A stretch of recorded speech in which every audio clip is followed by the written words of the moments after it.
Hello students, geography with Vikas Parekh YouTube channel पर आपका स्वागत है। पिछली वीडियो में हमने अंतर्राष्ट्रीय व्यापार से संबंधित दो महत्वपूर्ण संस्थाएं गैट और डब्ल्यूटीओ की जानकारी प्राप्त की थी। आज उसी क्रम में हम अंतर्राष्ट्रीय व्यापार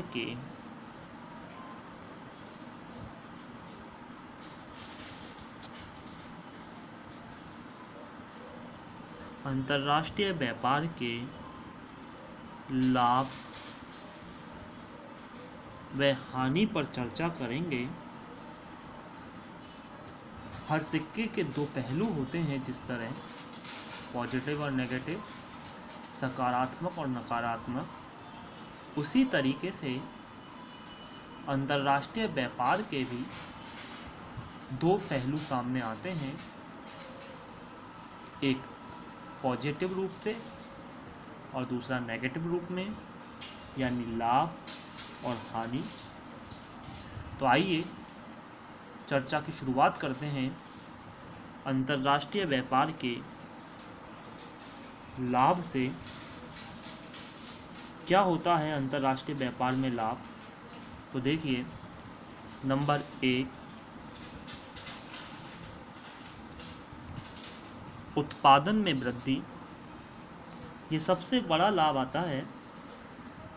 अंतर्राष्ट्रीय व्यापार में जो देश शामिल होते हैं वे देश उन वस्तुओं का उत्पादन सर्वाधिक मात्रा में करते हैं जिन वस्तुओं की मांग अधिक होती है। ऐसे में ऐसी वस्तुओं का उत्पादन बढ़ जाता है, जिससे न सिर्फ अपने देश के उपभोक्ताओं को अपितु दूसरे देश के उपभोक्ताओं को भी इससे लाभ मिलता है। तो अंतर्राष्ट्रीय व्यापार का पहला लाभ आता है कि इससे उत्पादन में वृद्धि होती है। दूसरा, राष्ट्रीय आय में वृद्धि। जब वस्तुओं की मांग अधिक होगी, उत्पादन अधिक होगा, तो उसका निर्यात भी अधिक होगा, और जब निर्यात अधिक होगा तो विदेशी पूंजी की भी हमें प्राप्ति होगी। विदेशी पूंजी से हमारे देश की आय में भी वृद्धि होती है। ना सिर्फ विदेशी पूंजी से अपितु स्वयं के देश से प्राप्त होने वाली आय में भी वृद्धि होती है। ऐसे में अंतर्राष्ट्रीय व्यापार का सबसे महत्वपूर्ण लाभ यह भी शामिल होता है कि इससे हमारे देश की आय में वृद्धि होगी। नंबर 3, बाजार का विस्तार। राष्ट्रीय व्यापार में एक समस्या सामने आती है कि जो वस्तुएं उत्पादित हो रही हैं वह उसी देश के बाज़ारों में बेची जाती हैं, लेकिन अंतर्राष्ट्रीय व्यापार में ये समस्या का सामना नहीं करना पड़ता। एक देश के बाज़ार दूसरे देश के बाज़ारों से जुड़ जाते हैं। वस्तुओं का भारी मात्रा में उत्पादन किया जाता है। उत्पादित हुई वस्तुओं को दूसरे बाज़ारों में बेचा जाता है। तो ऐसे में बाजार का भी विस्तार होता है। इसी क्रम में नंबर 4 चलते हैं। श्रम विभाजन आसानी से हो जाता है। श्रम विभाजन अर्थात लोगों को रोजगार की प्राप्ति हो जाती है। श्रमिकों का हम विभाजन आसानी से कर सकते हैं। श्रमिक उच्च स्तरीय, निम्न स्तरीय, मध्य स्तरीय या हम कह सकते हैं कुशल श्रमिक, अर्धकुशल श्रमिक या अकुशल श्रमिक, इसका बंटवारा भी अंतर्राष्ट्रीय व्यापार से होता है। इसके अतिरिक्त मूल्य में कमी, ये सबसे बड़ा फायदा देखने को मिलता है उपभोक्ताओं की दृष्टि से कि वस्तुओं के मूल्यों में कमी आ जाती है। जब एक प्रकार की वस्तुओं के कई विकल्प हमारे सामने मौजूद होते हैं तो उत्पादनकर्ता ये प्रयास करता है कि उसकी वस्तुएं बाजार में सर्वाधिक मात्रा में बिकें। ऐसे में उस वस्तुओं की कीमतों में कमी की जाती है ताकि अंतर्राष्ट्रीय बाजार के प्रतिस्पर्धात्मक व्यवस्था में उस वस्तुओं का विक्रय अत्यधिक रूप से हो सके, यानी वस्तुओं के मूल्यों में कमी आती है। इसको अगर एग्जाम्पल के रूप में समझने की कोशिश करें तो आप देख सकते हैं, सपोज कीजिए कोई कंपनी जो हमारे देश की है, जो X नामक वस्तु का उत्पादन करती है और उसकी कीमत 20 रुपये है।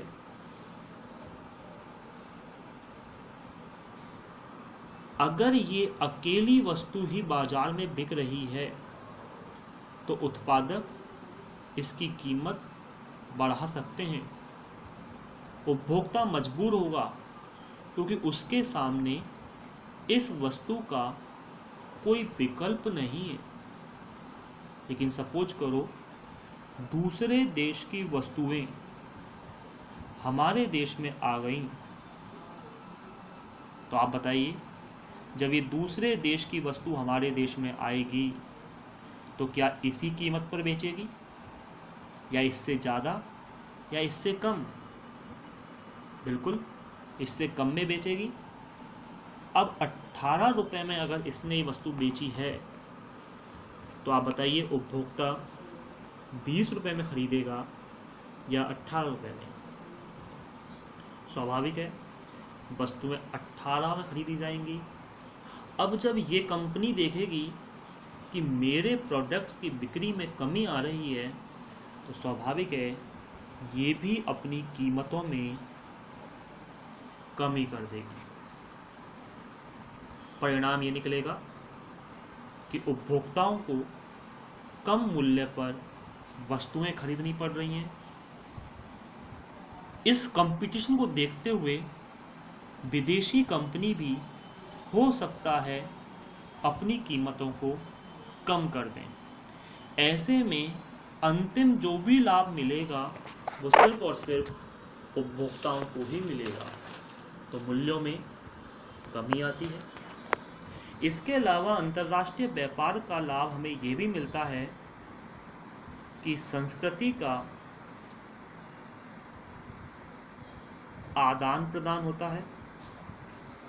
दो देशों के लोग, विश्व के अनेक देश आपस में एक दूसरे से जुड़ते हैं। संस्कृति, रहन सहन, खान पान, वेशभूषा आदि का आदान प्रदान होता है। लोगों को एक दूसरे के सांस्कृतिक मूल्य समझने में आसानी होती है। आज तमाम तरह की चीज़ें, चाहे भोजन से संबंधित हो, चाहे परिधान संबंधित हो, चाहे रहन सहन, खान पान, वेशभूषा या अन्य तमाम चीज़ें हों, ये जो हमारे देशों में आ रही हैं या हमारे देशों से दूसरे देशों में जा रही हैं, वो सिर्फ और सिर्फ अंतर्राष्ट्रीय व्यापार के कारण ही संभव हो पा रहा है। तो हमने देखा अंतर्राष्ट्रीय व्यापार से संबंधित कुछ महत्वपूर्ण लाभ। ऐसे तमाम और भी लाभ हैं, लेकिन ज़्यादा विस्तार से हम इसकी चर्चा नहीं करेंगे। आइए बात करें अंतर्राष्ट्रीय व्यापार की हानि की। जैसा मैंने शुरू में भी कहा था, हर सिक्के के दो पहलू होते हैं। लाभ है तो हानि भी होंगी, ऐसा नहीं है। हानियों में सबसे पहला आता है संसाधनों का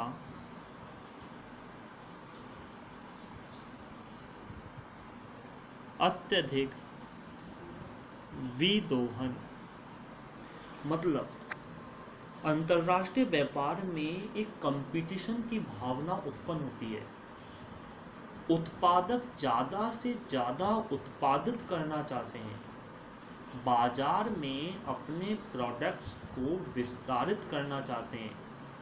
ऐसे में प्राकृतिक संसाधनों का अत्यधिक विदोहन होता है, उनका शोषण होता है, उनकी अत्यधिक निकासी की जाती है, भारी मात्रा में उन्हें इस्तेमाल होता है।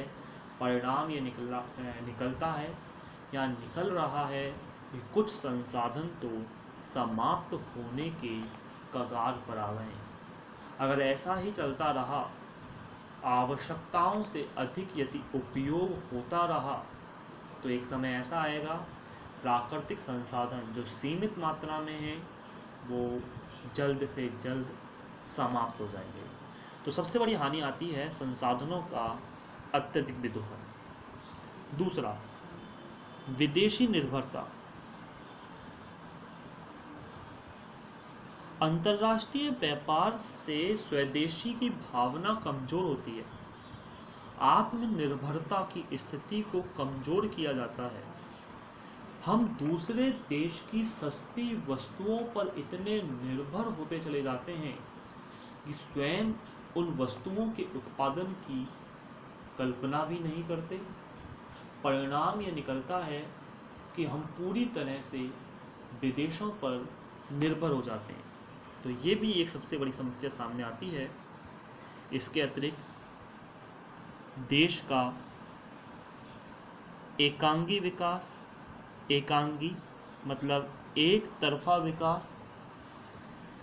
एक देश उन्हीं वस्तुओं का उत्पादन अधिक करेगा जिनकी मांग अधिक होगी और जिनकी लागत में कमी आएगी। ऐसी किसी भी वस्तु का उत्पादन अधिक नहीं किया जाएगा जिनकी मांग कम हो और लागत अधिक हो। परिणाम यह निकलता है कि देश सिर्फ एक तरफा विकसित होता जाता है, उन्हीं वस्तुओं के विकास में अपना योगदान देता है जिनकी जिनकी लागत कम है और जिनकी मांग अधिक है। इसके अतिरिक्त सबसे चौथी समस्या, स्वदेशी उद्योगों को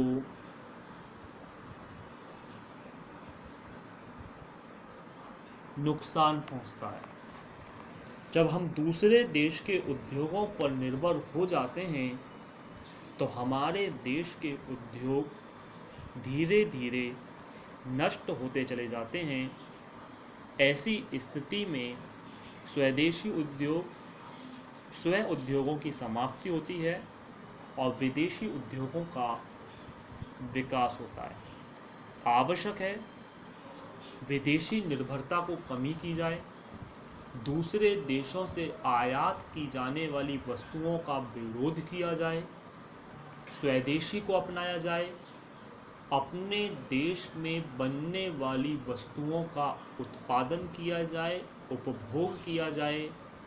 परिणामतः देश की अर्थव्यवस्था का विकास होगा, देश का विकास होगा, वैश्विक स्तर पर हमारा देश एक अपनी अलग पहचान बनाने में सक्षम रहेगा। तो आज हमने अंतर्राष्ट्रीय व्यापार से संबंधित एक शॉर्ट टॉपिक, उसके लाभ और हानि के बारे में पढ़ा।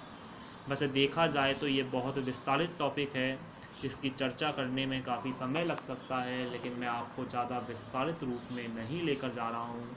सिर्फ सामान्य उन्हीं चीज़ों को समझाने की कोशिश कर रहा हूँ जो सिंपली हैं, जो इजी वे में आप समझ सकते हो। अन्यथा अगर इन सब का हम वर्णन करने लगें तो लगभग 1 से 1.5 घंटे का समय लग सकता है, जो शायद आपके लिए बोरियत रहेगा और मेरे लिए भी काफ़ी समस्यात्मक। तो ऐसी स्थिति में मैं सिर्फ आपको संक्षिप्त में इनकी जानकारी देना चाह रहा हूँ। उम्मीद करता हूँ जितने भी टॉपिक आपको पढ़ाए जा रहे हैं समझ में आ रहे होंगे।